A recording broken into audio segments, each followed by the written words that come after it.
Yes, I'll come back.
morning. Member of our display team is just about to start feeding our resident seals, Nathan and Aaron. Would everyone like to give Aaron and Nathan a nice wave? So, firstly, just to clear things up, the animals that you're looking at right now are not sea lions. They are, in fact, seals. And around the UK coastline, you can typically find two species of seal, as Steve the Seagull as well. So there are common seals and grey seals. They can be rather difficult to distinguish from each other, however, there are some key differences between the two of them. Firstly, common seals have a much shorter snout and larger eyes, looking similar to a cat, whereas a grey seal has a much longer snout and smaller eyes, looking a little bit like a Labrador. Grey seals also grow to be much larger than common seals. So while the UK is only home to two species of seal, there are 33 different species around the world, and they can be split into three groups. They are true seals, make up 18 species, beard seals, and tusk seals.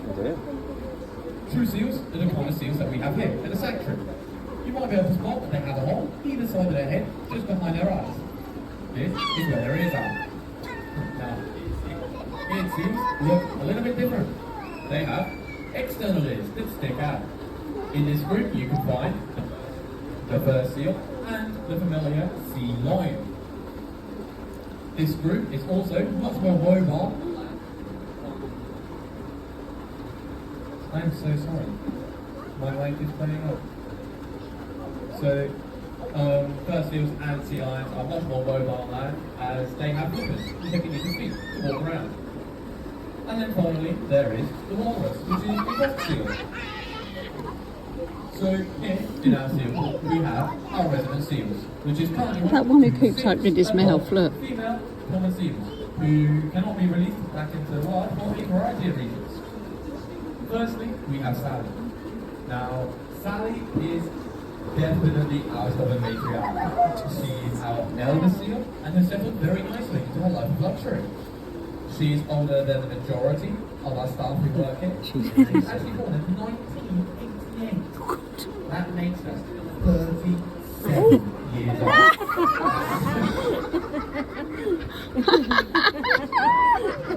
While this is a fantastic age for a seal, of course pose a few challenges. So, Sally is partially sighted, so it makes her eyes cloudy. But it does make her easy to spot the group. As well as this, she's also very light and pale in colour. So, Sally has been in captivity her entire life. So she is what we call humanized. Essentially, she has got so used to having her meals dished out to her on a silver plate, or on a silver platter, or more accurately a bucket, that she wouldn't know what to do with that all pampering. I would actually put money on it that if we were to release Sally back into the world, she'd probably be waiting outside of her doors every single morning, waiting for her breakfast. Yeah, eventually she'd probably get bored and go out to sea to try and find a couple of humans to give her food. Very, very similar to a dog begging at a table for scraps. Except fishermen at sea aren't exactly going to buy seals sitting around their catch cube. So there is another seal, which you may confuse for Sally, and her name is Amber. Amber was born in Belgium back in 2004, and she has quite the travel history.